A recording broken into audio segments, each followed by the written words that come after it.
Good evening. I am Mary Dickson. I am the president of the League of Women Voters of Glendale, Burbank, and I am pleased to welcome you to our forum this evening. As we begin our evening of democracy in action, let us start with the Pledge of Allegiance.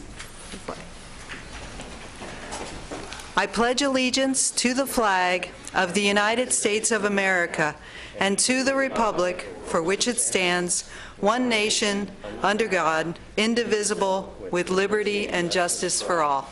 The League of Women Voters is a nonpartisan political organization formed in 1920 after women won the right to vote. The League encourages the informed and active participation of citizens in government, and membership is open to any person who subscribes to our purpose and policy. We are strong supporters of the election process, and we join the cities of Glendale and Burbank in encouraging voters to not only vote themselves, but to reach out to their family members and their friends and encourage them to vote as well. For the November 8 election, the deadline for registering to vote or changing your registration is Monday, October 24th. Tonight's candidate forum rules call for adherence to the terms of civil discourse by both candidates and the public. The hallmark of democracy is the willingness of all members of our community to treat each other with courtesy and respect, not just the people that we agree with.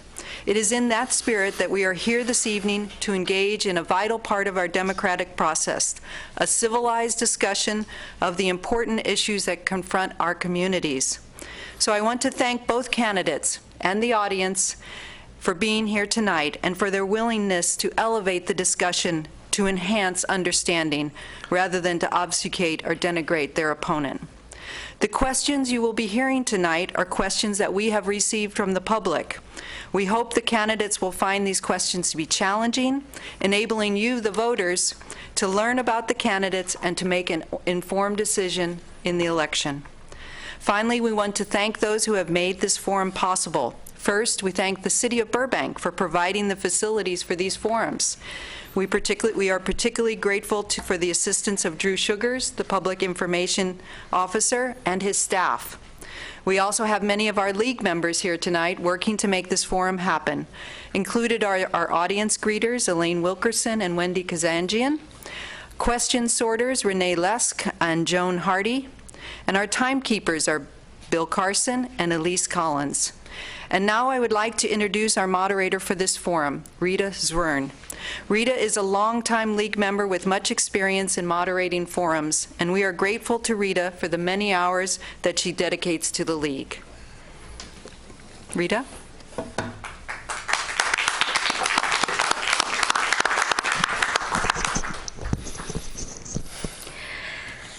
Good evening, and welcome to the candidate forum for the 25th State Senate District. This forum will be broadcast live this evening and then at various times until the election date on the DeBurbankChannel and Burbank's YouTube channel. No reproduction or rebroadcast of this forum may be made without the prior written consent of the League of Women Voters and the City of Burbank. No digital or other forms of photography or recording are permitted in these chambers during the forum. The audience here tonight is invited to submit written questions for the candidates. Please raise your hand if you would like to ask a question, and one of the monitors will provide you with a card and pencil. Questions will only be collected during the opening statements and the first 3 questions. We would request that the audience turn off cell phones and pagers and that they refrain from applauding or otherwise disrupting the forum. If a candidate's supporters are disruptive during another candidate's remarks, the other candidate will be given additional time to compensate for the interruption. Additionally, attacks of a personal nature, including private matters having no bearing on a candidate's public persona or ability to perform the duties of the office in a competent, ethical manner, will not be tolerated. If a candidate makes a personal attack during his or her remarks, the time required for me to interrupt the candidate and remind him of the rule will be taken from his own speaking time. The 2 candidates for the 25th State Senate District are, in alphabetical order by last name, Michael Antonovich, Anthony Portantino. Each candidate will be allowed 1 minute for an opening statement, after which there will be a series of 10 questions during the forum. The first question will be addressed to candidate number 1 on the dais, who will have 3 minutes to respond. Candidate number 2 will then have 2 minutes to respond to the same question.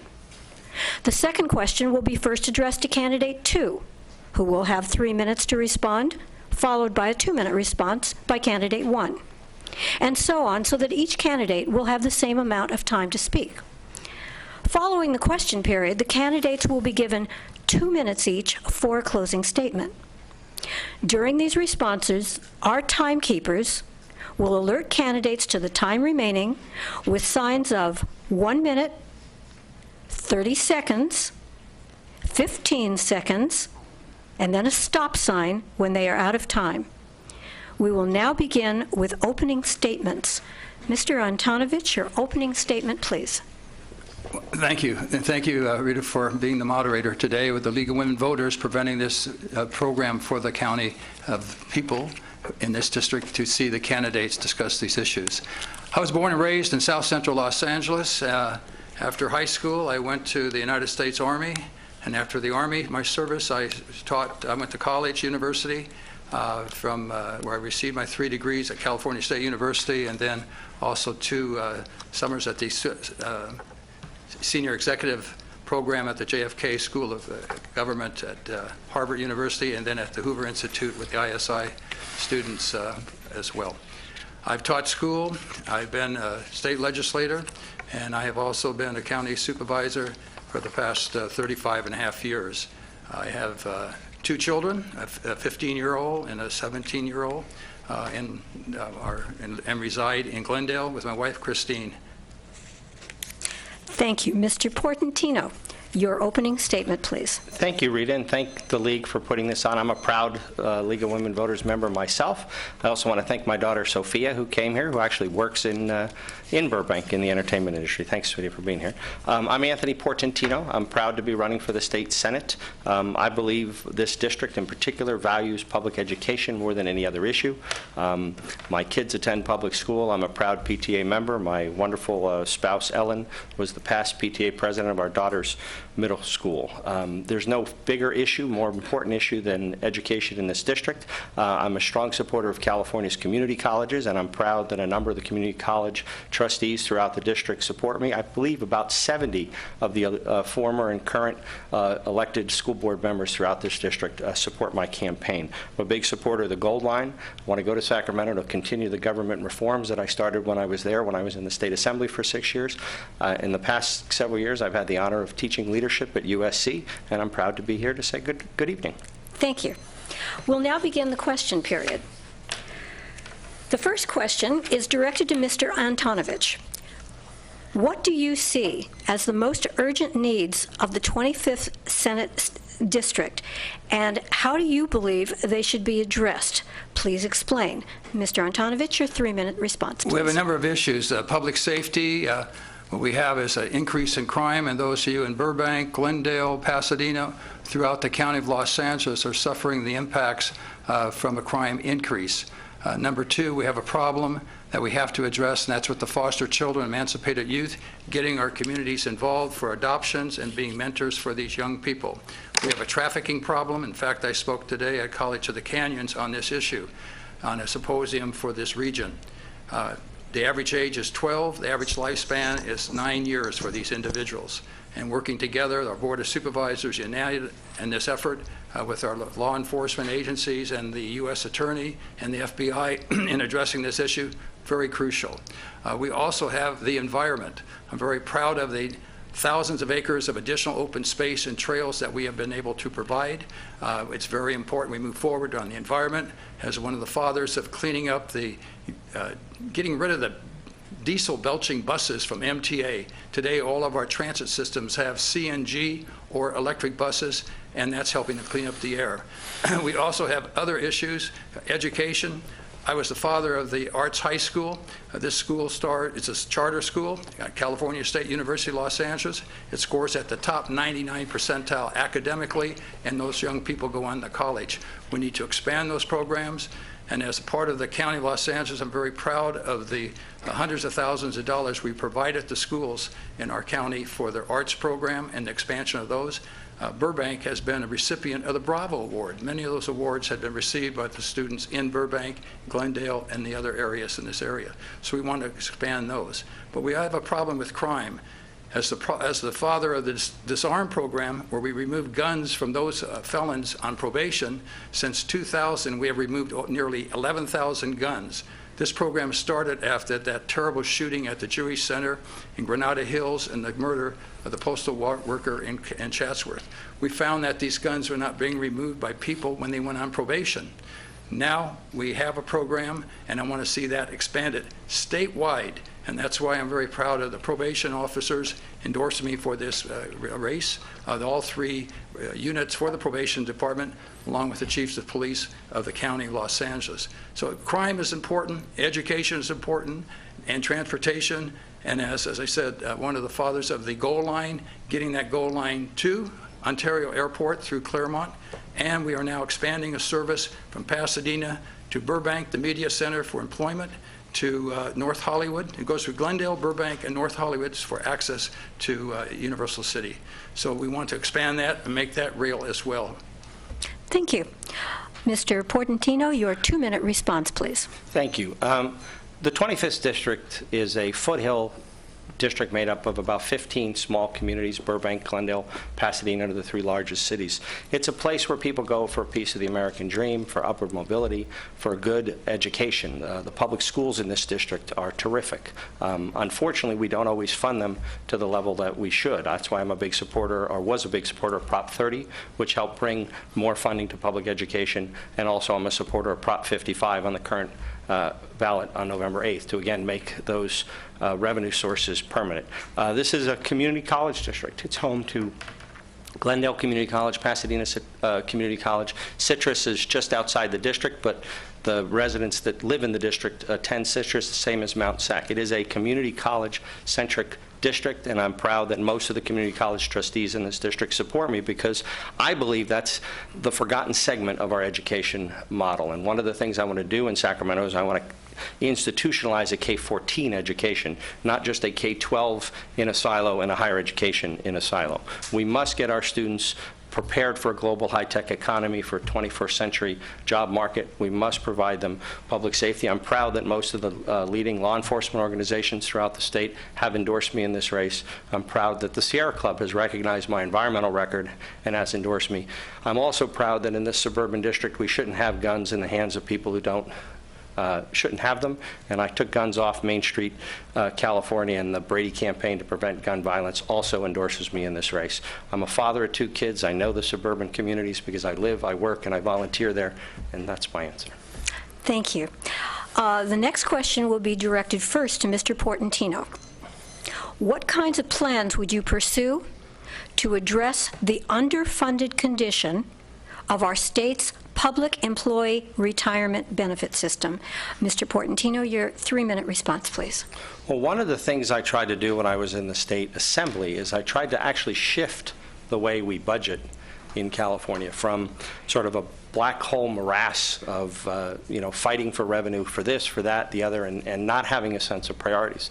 I wanted to shift the type of budgeting to what's called a pay-as-you-go form of budgeting, which actually defines what revenue we have up front, how do we use that revenue, what are our priorities, what are our obligations. I'm going to bring that back when I go to the state Senate, because I think that's the way to go. The other piece of the current way we budget is savings are not incentivized. You cannot use a savings in column A to pay for something in column B. Everything's done in a static here and now form of budgeting. Under pay-as-you-go, you can actually score savings. For example, if California lowers the recidivism rate by 10%, we'll save $5 billion. We need a plan in place to do that, because that's the way we deal with the enormous burden on the state's debt for the prison population, is to lower the recidivism rate. Right now, 7 out of 10 inmates that get released go back. We have the highest recidivism rate in the country. And so we need to score the savings that would be done by reducing the recidivism rate, and the pension liabilities go into that into that plan. I mean, you have to know what they are, you have to identify them, and you have to have a revenue way to pay for it. Those public employees police, fire, school teachers who have worked in the public system, who have counted on that retirement, should have that retirement safe and secure like everyone else who works. I know this from a personal perspective. My father died when I was 11. He was 48, and my family was able to survive because of his federal government pension. Without that, my mother would have been in the streets. Even with that, when I was a senior in high school, we had to sell our house and move into a one-bedroom apartment, and my mother, being the rock star she was, she actually gave me the bedroom and she slept on the couch. So the sanctity of a pension is important, but the fiscal stability of the state in order to be able to pay for it is also important. Thank you. Thank you. Mr. Antonovich, your 2-minute response, please. Unlike the state of California, the Los Angeles County's retirement system is in better shape. And what we have, our employees, we pay a portion of our weekly salary toward our retirement, and the county has in our budget where we buy down the liability that we have. We need to take that same fiscal discipline to Sacramento. Sacramento has no fiscal discipline. In fact, that's an oxymoron in Sacramento. We have a very serious problem. It has to be addressed, and it will only do that by having a change in the leadership in Sacramento so we can address this very important problem. And when we talk about recidivism, this 109 and Proposition 47 has increased the number of people being rearrested who are being sent down from the state penitentiaries and being placed from parole down to county probation. We've had like 50–60% recidivism rate, and the laws do not prevent or allow them to go back to jail. They just go back and be arrested. For example, if you're arrested for narcotics today, in the old days you had to go to rehab, or if you didn't go to rehab, you go to jail. Today with Prop 47, there is no leverage for a judge to require you to go to rehab, and if you fail, to go to jail. So what you have a revolving door there that's not helping society. That has to be changed, and we need to be very effective and aggressive in addressing these issues, but fiscal discipline has to be restored to Sacramento, just as we do at the County of Los Angeles, where we have had saving programs, which I've initiated, from consolidation of county departments, saving over $1 billion, and other efficiencies that saved over $3 billion. But that have been supported by my colleagues on the board because we want to have a better delivery of services at the most cost-effective means. That discipline is not in Sacramento, and it has to be if we're going to be a golden state once again. Thank you. The next question goes first to Mr. Antonovich. Last month, the legislature passed a historic bill calling for the reduction of greenhouse gas levels 30% below the 1990 levels by 2030. How would you continue the Sacramento legislature's leadership in this area? Your 3-minute response, please. As I mentioned, as a director of the MTA, I provided the leadership where we retrofitted all of our buses to natural gas, CNG. As a result of that, all of the other municipalities are going to natural gas, as you've seen. Also, as a member of the AQMD, all new rubbish trucks are going to be CNG. So now you see the rubbish trucks are being CNG, eliminating a lot of the pollution that the dirty diesel buses were doing. There are other areas that we need to do in those ways that save jobs and clean up the environment. So the goals have to be achievable. What is realistic? What is practical? And work in that vein. There are a number of ways that we can do that, but it takes people working together with establishing realistic goals to achieve the goals of a cleaner environment, which is so valuable and important. Thank you. Mr. Portantino, your 2-minute response, please. Well, as a legislator, I was proud to have a very high pro-environmental voting record, and I'm proud that the Sierra Club and the California League of Conservation Voters have both endorsed me in this campaign. I believe and support in greenhouse gas reductions. I believe that California needs to continue to be a leader in the green economy. One of the initiatives that I want to do when I'm in the state Senate is direct the University of California to work in concert with our high-tech corridor and the Silicon Valley and other think tanks to continue to stimulate the green economy. light rail, alternative fuel, alternative modes of transportation are the key. Conservation, across-the-board efforts. I have the voting record that actually supports that, not just statements to say that that's important, particularly the goal line. Gets people off the 210 and into a light rail. I actually supported Measure R, which is building the gold line through the San Gabriel Valley. It's one of the differences between us, and I strongly support the funding of the gold line. Prop 30, again, not only had a provision to help our schools, but it had a provision to give counties and communities the resources they needed to deal with the recidivism issue. It's another difference between us. I supported Prop 30, and my opponent did not. You know, time and time again, this issue is important for California. We've been a global leader in setting a standard for environmental protection. I'm proud that I was part of that during 6 years on the Democratic side of the aisle, and I'll continue when I go back to Sacramento. Thank you. The next question is directed first to Mr. Portantino. Are existing state programs aimed at keeping jobs in California, including entertainment jobs, actually effective? And what other types of programs would you pursue? Mr. Portantino, your 3-minute response, please. Thank you. Actually, when I was in the State Assembly, 2 of the tax credits for the entertainment industry were passed while I was there, and the second one, the Felipe Fuentes bill, I actually called the governor before the budget was done, and I said, Mr. Governor, if you don't include the tax incentives to extend them for the entertainment industry, I'm not going to support the budget, because it's got to be a central part of it. And my daughter and wife both work at Warner Brothers, and so they know firsthand the importance of the entertainment industry in California. So I'm a strong supporter of incentive-based legislation. The tax credit for entertainment is brilliant in a sense that you have to create the jobs before you get the benefit. Years ago, the legislature, before I got there, passed tax credits where there was no accountability. You didn't have to create the jobs. They were done in the dead of night. I actually put a bill in that said if you get state money, we need to know who you are. And I think that's the way to go. I also did a workforce needs analysis for the next 3 decades. I put a bill in to do that because that's what we have to do. We have to figure out what the job markets are of the future, tailor-make curriculum to meet it. I created a science and technology fellowship in Sacramento where we have 10 PhD scientists that come to the Capitol every year to help work on public policy to stimulate jobs. Education, certificate programs, the community colleges, new energy, new technology, all need to be nurtured and encouraged in Sacramento. We need a statewide innovation strategy. We have Silicon Valley, but there's no coordination between the biotech industry in San Diego and the Silicon Valley computer industry in Northern California. We need to be more cohesive, and frankly, I actually introduced legislation when I was there to create a statewide innovation strategy. Our intellectual capital is there, but if we don't educate our students, and we don't educate all of our students, we're going to lose jobs because we don't have an educated workforce. When I talk to people at JPL and Raytheon and the high-tech industries that we have, they're concerned that we're not going to produce an educated workforce to meet that demand. And if you think about our education model, when it was created, we were a farming and manufacturing economy. That's not our economy anymore. We need to do more for our students to prepare them.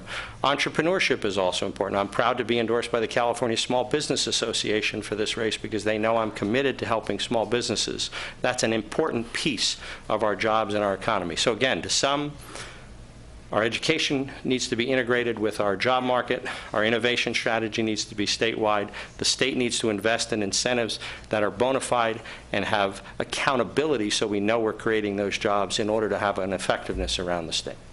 Thank you. Mr. Antonovich, your 2-minute response, please. In 1995, in 1995, I initiated the one-stop process for the film location permitting process. In cooperation with Los Angeles City. It was the county, city, so that the smaller cities would join together. There'd be one place where you could go to get your permits for filming, because filming is a vital part of our economy. So in 1995, we were able to do that, and it's helped save many of the filming jobs. Secondly, what we need to do, we need to roll out the red carpet to bring in our businesses. Right now, we tend to roll out the red tape, and as a result, we've had an exodus of jobs. Everybody's familiar with what happened to Toyota going to Texas.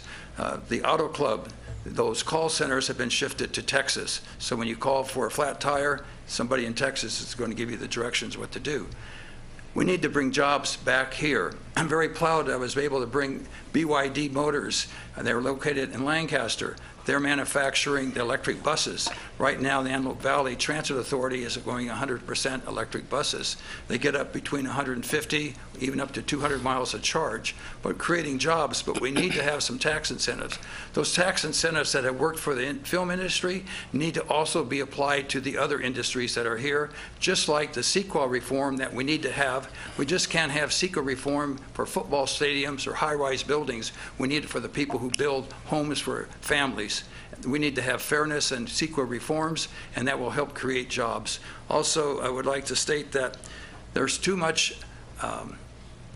let's say, because of crime, because of some of the schools that are failing and why you need charter schools, people will not locate a business if they see that there's a crime or a school problem. They'll go to another state where there are better opportunities for their children. So we have to restore our communities to safe streets, good schools, and a good environment. Thank you. Great, thank you. And the next question is directed to Mr. Antonovich. What is your position on the plan for the 710 tunnel to close the gap to the 210 freeway? Mr. Antonovich, your 3-minute response, please. Right now, that is going through the environmental process. That process has been going on since I was a member of the South Pasadena Police Department, the reserve force, and that goes back to a long time. We are waiting for that report to be completed. The judge is waiting for that report to be completed, and when it is, that will then go to Caltrans and to the Metropolitan Transit Authority. Until the plan is completed, you can't make a judgment until you see what the facts are. Otherwise, you're shooting from the hip, and that's the wrong way of doing business. Thank you. Mr. Portantino, your 2-minute response, please. I am 150% opposed to the 710 tunnel. I've been opposed to it for 20 years. It's a boondoggle. It's a $20 billion hole in the ground that doesn't solve a transportation problem.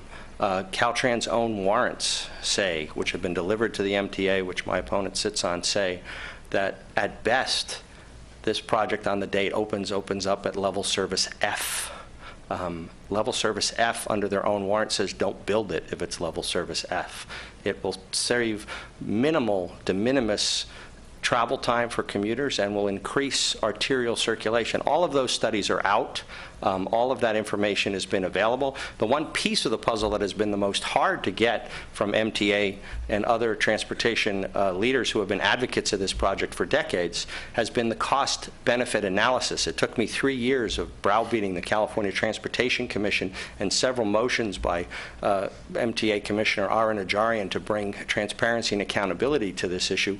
Many of those were opposed by my opponent. Every single step of the way, the MTA has moved this project forward, and every step of the way I've tried to stop it. It is bad public policy. It is hiding the 8 ball. It doesn't solve a problem. California needs to stick a fork in it, and I don't need any more rhetoric or any more studies to tell me it's a bad idea and bad for the region and certainly bad for the 25th Senate District. Thank you. The next question is directed to Mr. Portantino. Many activists in our area have been working hard on issues such as homelessness. How can the state be more effective in coordinating efforts such as this aimed at this problem at all levels of government? Mr. Portantino, your 3-minute response, please.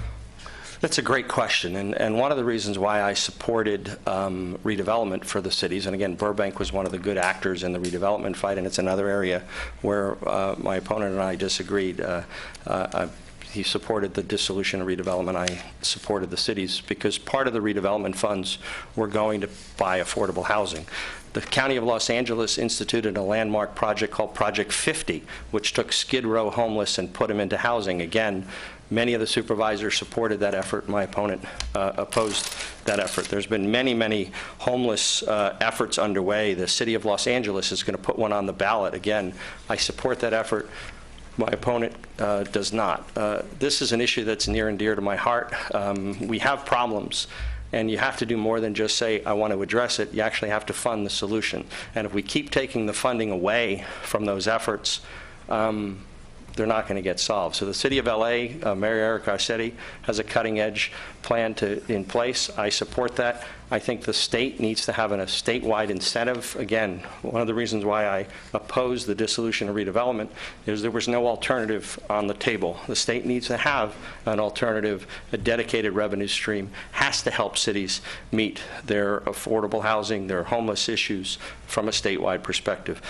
When I was in Sacramento, I tried actually to change the housing element, because under the current housing element plan, cities are only allowed to, or only required to plan to build affordable housing and address these issues. They're not actually required to do it.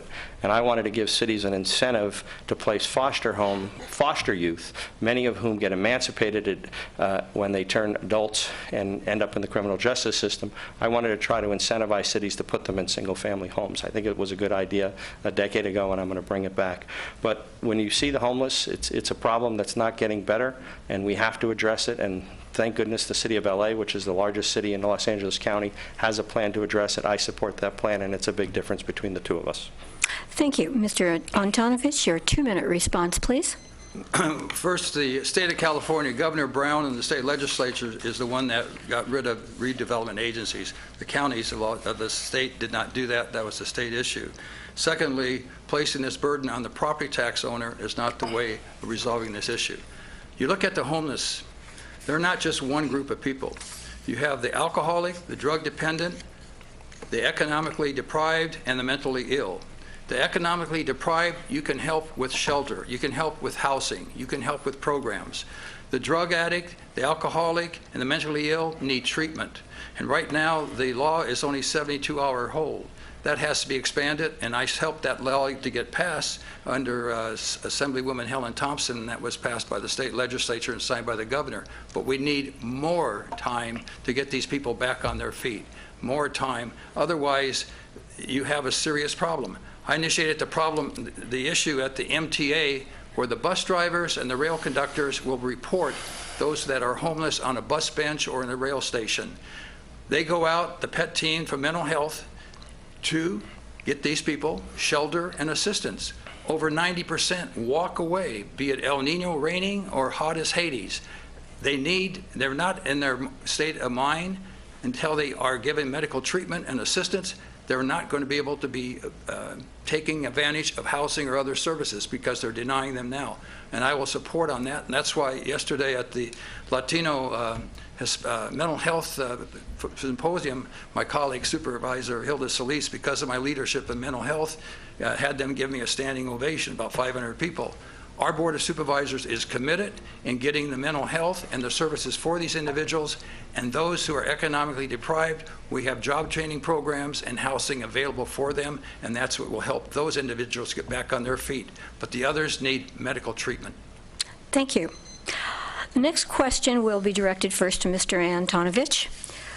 Proposition 55 on the November ballot would extend by 12 years the temporary personal income tax increases enacted in 2012 on earnings over $250,000, with revenues allocated to K-12 schools, California community colleges, and in certain years, healthcare.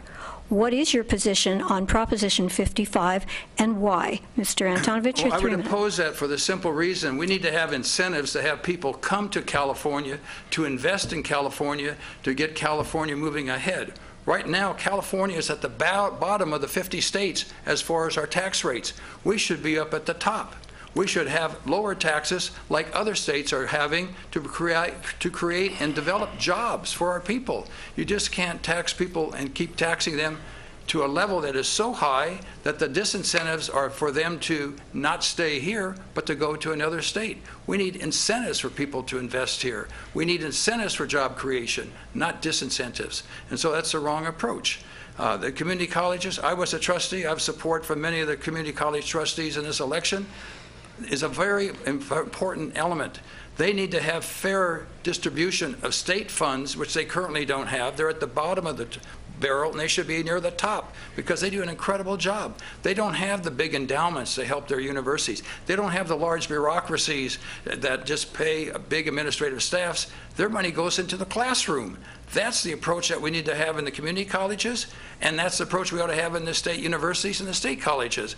The money and resources into the classroom. But if you continue to increase these taxes higher and higher, you're not going to have people wanting to move here, and if they don't, they take Toyota and Torrance. All of those public schools, all of those nonprofits that Toyota was giving money to are now going to be benefiting not by Toyota, Texas. They're going to be benefiting those nonprofits. The schools in Torrance won't be. Wouldn't it be better to have incentives to have kept Toyota and Torrance? Wouldn't it be better to have incentives for people to come here and create jobs? I want to create jobs. I don't want to create a society where we have no jobs and everybody's on welfare. That doesn't work. That's not for my children. It's not for your children or our grandchildren. We want a land of opportunity, hope, opportunity, and freedom, not by 100% taxation or 80% taxation. We want to have a fair taxation policy. But again, we need to reform the state and take the fat out of the state government, as we've done at the county level, so that we don't have to have all these taxes. The taxes you already pay will go to services. 80% of your gas tax goes for non-roads and highways. Wouldn't it be better if that money went for roads and highways? Of course it would be. We need to change the makeup in Sacramento and get back to basics, just like we run our families and our local governments. We need to do that in Sacramento, and that's the leadership I will provide. That's the leadership I've been providing on the Board of Supervisors with my colleagues. Thank you. Mr. Portantino, your 2-minute response, please. I was a proud supporter of Prop 30, and I'm a proud supporter of Prop 55. One of the things that bothers me about people who benefited when you could go to University of California and it cost you $1,000. You could go to a community college when it was free. When we funded K-12 education at the top 5 in the country, we had prosperity of the 50s, 60s, and 70s. Today, we fund education at the lower end nationally. We're last in counselors to students in the country. Community colleges are not free anymore. It's expensive to go to the University of California, not like it used to be. The way to solve the funding and to help our students is through Prop 30, which passed, and Prop 55, which is not a new tax, it's an extension of the taxes in Prop 30. Everything that we do has a price tag. We have to plan and we have to fund. We can't say we're for the gold line and then vote against the funding for the goal line. We can't say we're for public education and then vote against the funding for public education. You can't say you want to solve the homeless and mental health issues and then vote against funding those issues. That's the difference between rhetoric, action, leadership, and actually wanting and having the political will to solve the problems. That's what I do. I'm a public school kid. Every public school kid, and I don't care where they're born or where they come from, deserves a piece of the American dream and the California dream, and Prop 55 is going to help them get it, and I support Prop 55. Thank you. The next question is directed first to Mr. Portantino. Measure B on the November ballot seeks voter approval for the replacement of the Burbank Airport Terminal, allowing no more than 14 gates, in exchange for governance changes that provide Burbank a greater voice in the future of the airport. What is your position on Measure B and why? Your 3-minute response, please. I support Measure B. 4 out of the 5 city council members in Burbank voted to support it. I think the key in your description was it gives Burbank more governance, period. It's the property is in the city of Burbank, and under the current way the votes are done, Burbank does not have majority power to govern a piece of property in its own city. Measure B would change that, and the cities of Pasadena and Glendale, which are in partnership with the airport, have agreed to that. So I think it's a good arrangement for the city of Burbank that's supported first from the local level. Again, if the city council was not supporting it, that would be a different story.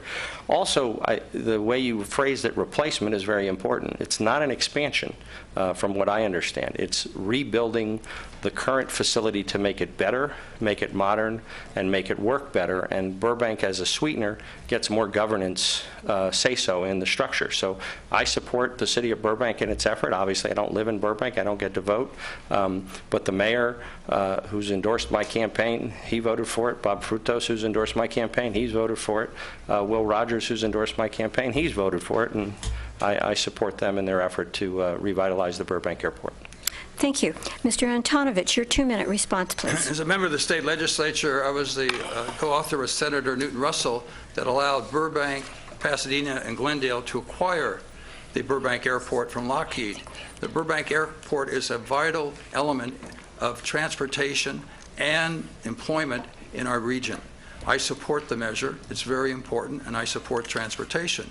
We're also working to expand the transit, so you're going to have access from the Metrolink along with from the GO line. So we're working on those programs, and it's important that we move forward with that adoption.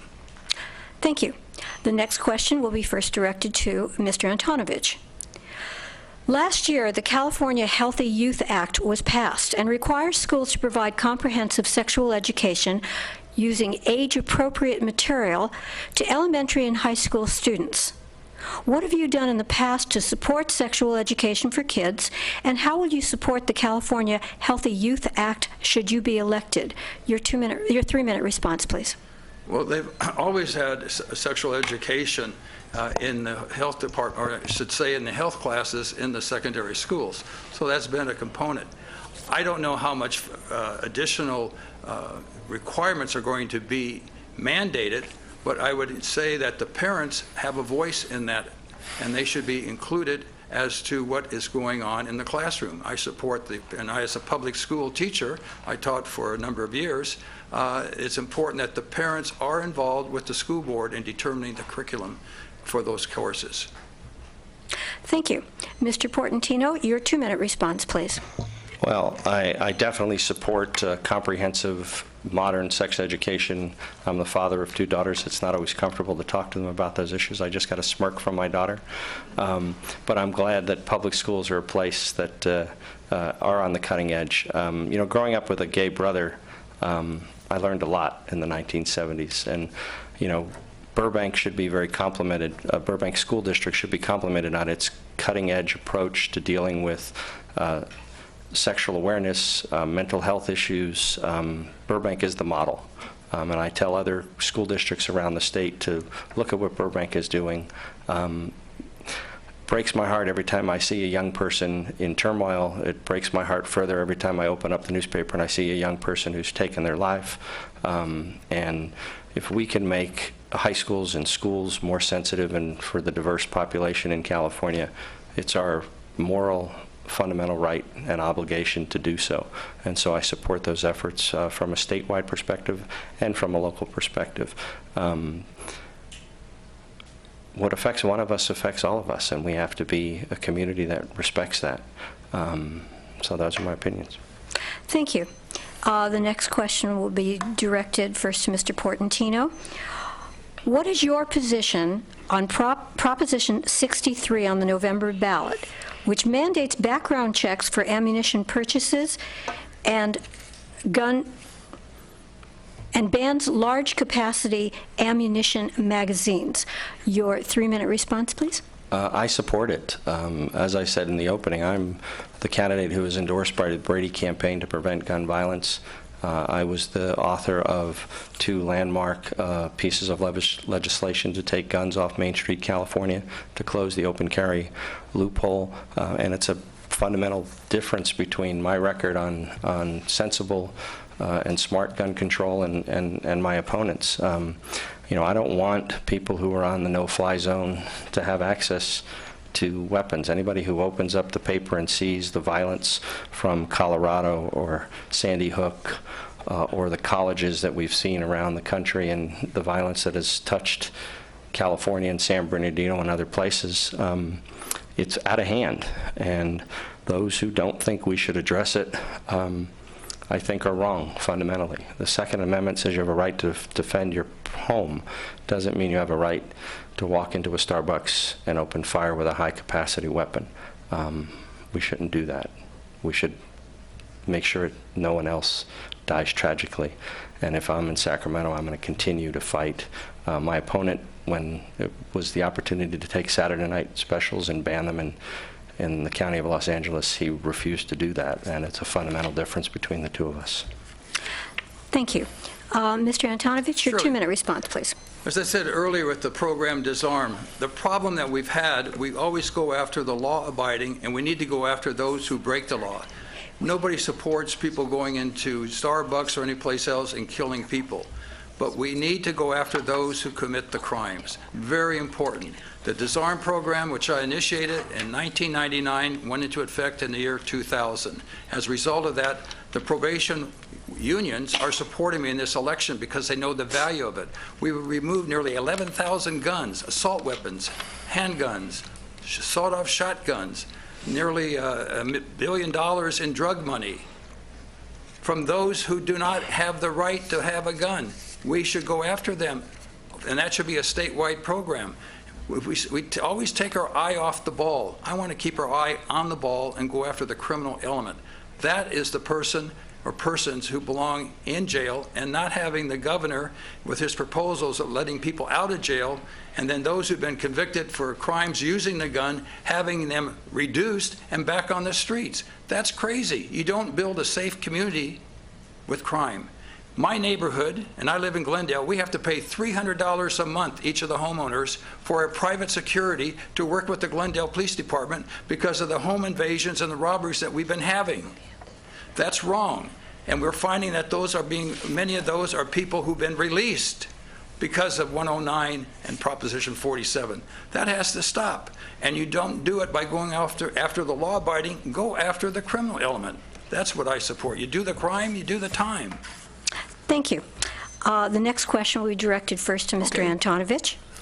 How should the legislature work toward enhancing the state's justice system so as to provide adequate and timely justice for our residents and businesses? Your 3-minute response, please. What you have to do, you have laws, we ought to enforce those laws. And laws have to be changed, then we can change those laws. But right now, it's a very dysfunctional system. We had money rebuild the Glendale courthouse and a new courthouse in Santa Clarita. The governor and the legislature, they take over $1 billion and put it in non-courthouse funding.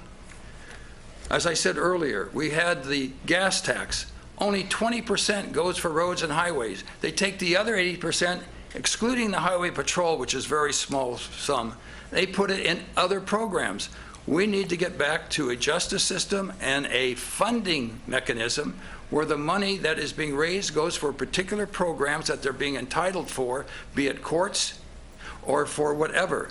Right now, we've had to close courts. The governor's closing courts. We need to open our courtrooms so we can have more justice in the courtroom. We need to have tort reform, very important. And we need to ensure that you have your fair day in court, but there has to be a court open for you to have that fair day. It's very important. So these are some of the reforms that have been lacking. We need to rebuild our courts. We need to open our courts more because they've been closing, so that the justices will be able to provide justice instead of right now there is no justice. And this is why many of the judges unofficially are endorsing me in this, because I've been a forerunner of the court system. In fact, I'm not even a lawyer. I was an educator, public school teacher. The courthouse in Antelope Valley, the judges named it after me because we finally got that one built. And now we're going to build these others, and then the governor takes that money and puts it in non-judicial budgets. Non-judicial budgets. That has to stop. Thank you. Mr. Portantino, your 2-minute response, please. Well, I think I was one or only two Democrats who actually opposed AB 109, which was a 900-page bill to release 30,000 inmates on the streets of California. At the same time, the county was cutting every reentry program and every piece of the safety net that would help those inmates. And I felt you can't do that. You can't not have people have the drug treatment, the retraining, when you have a 70% recidivism rate. So I put in a bill that said we need to reduce the recidivism rate by 70%.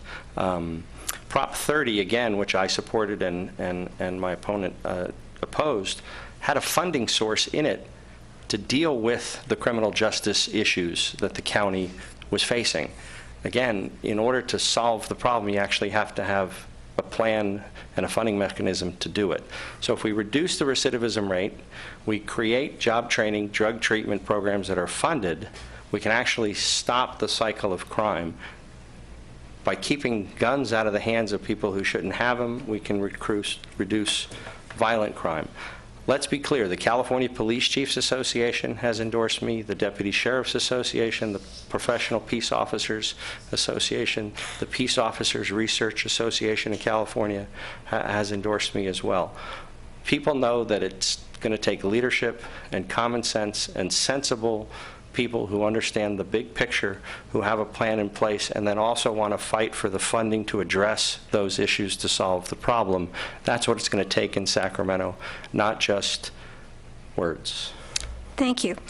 The last question will be directed first to Mr. Portantino. We spend too much money on prisons when other state programs are terribly underfunded.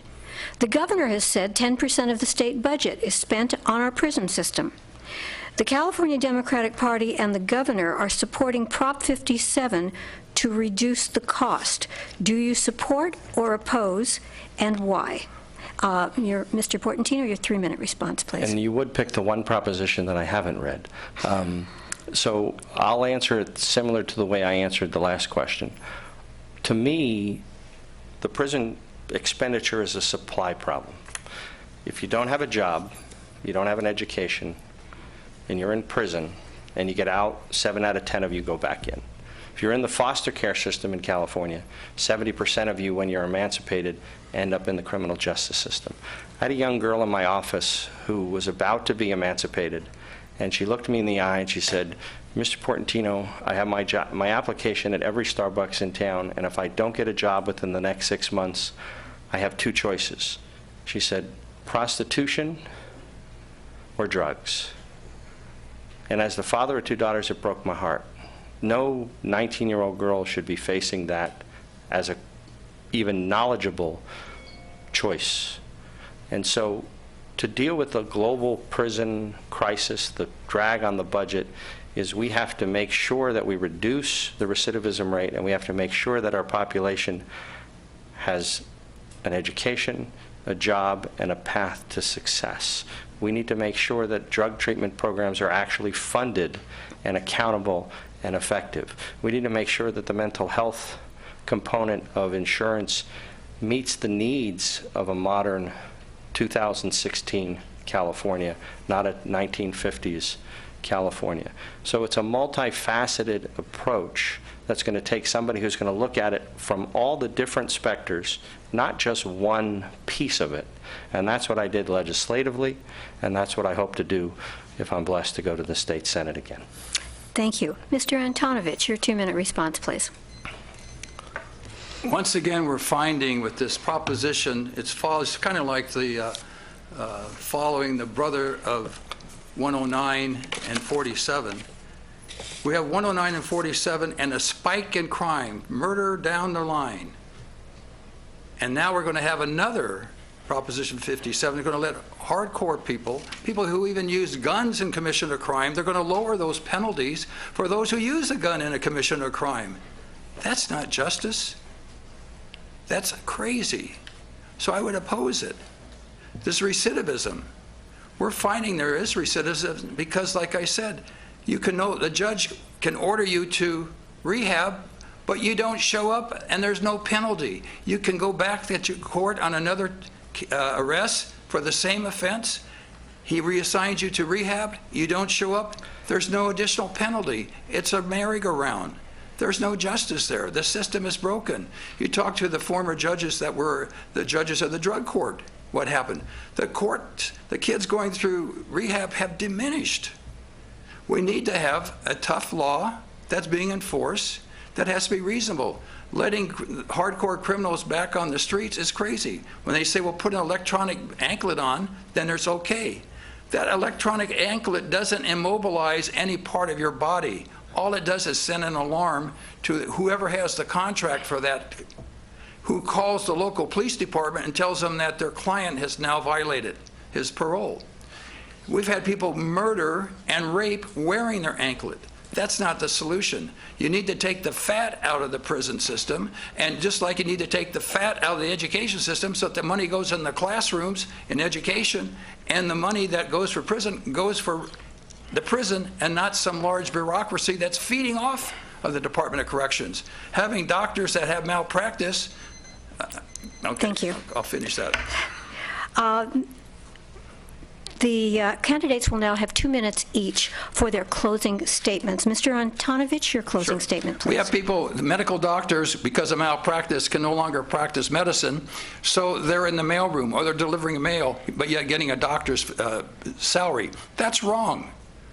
If they have malpractice, they shouldn't be in the prison. They shouldn't be delivering mail. If they do, they should get the mailman's salary. Secondly, I'm very proud of the leadership that I've done on the goal line, one of the fathers of that. In fact, as Measure N was opposed by Mayor Bogart, was opposed by Sam Pedroza, who was a member of the construction authority that's building that, was opposed by the Pasadena Star-News, because it was taking money for West Los Angeles from the San Gabriel Valley. We wanted the goal line to go to Claremont. We didn't get it. But now we have a Measure M on the ballot that will get us to Claremont, and that's being supported because when I became chairman of MTA, we said we're going to have a program from the bottom up where we talk to the people as to what we need, and that's what we have before the people. That's the way you provide leadership. That's why Mayor Garcetti, Mark Ridley Thomas, former mayor of Lakewood, Diane Du Bois, and John Fasana. In fact, John Fasana just endorsed me because of my leadership on this issue. Very, very important. But again, you need to have quality education and mental health. That's why I have so much support from the mental health community. They even named the building after me. D.D. Hirsch's mental health building is now named after me because of the leadership that we've done. We need to increase the time of treatment for the mentally ill to get them stabilized on their feet. We need to do a better job in providing a free society where people can be free to go on the streets, to do what they want to do, and not where we have spikes in crime, and it's not safe for our children or your children. That's not right. We want to have a safe community, the one that I grew up with. I was born and raised in Los Angeles. I was in the Army to defend the freedoms that we have, and as a supervisor and as a police officer and classroom instructor, I was able to fight for those freedoms. Thank you very much. Mr. Portantino, your closing statement, please. Right. Thank you for this opportunity to be here tonight. I hope people got a good understanding of the differences between us. I went to Sacramento to A, be myself, and B, make a difference. I set up California's umbilical cord blood collection program so we can actually collect and store stem cells to cure leukemia. When our students had no protections for the diploma mills through the for-profit colleges, I set up the Bureau of Private Post-Secondary Education to see that our students would be protected. When 40-year-old women came up to me in the post office and said, we went to get our first mammogram and we found out we had breast cancer, why did we wait till we were 40? And I saw that insurance coverage didn't cover detection for younger women with risk factors. I changed the law based on that conversation in a post office. I was the only legislator out of 120 who had my home telephone number on the state's website. If I'm going to work for you, you should be able to call me, and if you have a good idea, I'm going to listen to it and try to put it into practice. My home number is 818-952-3432. For Burbank, I supported the entertainment tax credit from the first time I went there to the moment I left. I'm proud to be supported by the environmental community, the Sierra Club, the Brady campaign. We haven't talked a lot about women's health issues tonight, but that is a fundamental difference between the two of us. I believe in a woman's right to choose, and my opponent does not. I believe that you should be in charge of your own body. My opponent does not. When it comes to the goal line, we can talk all day long about what we wanted it to be, but when the time came to fund the gold line through the San Gabriel Valley through Measure R, I was in the legislature and I helped craft that legislation to put it on the ballot so it would pass, so the gold line would actually get funded. My opponent opposed the funding for the gold line.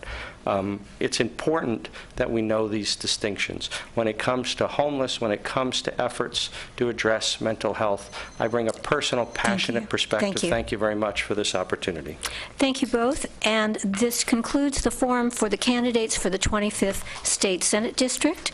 Thank you both very much.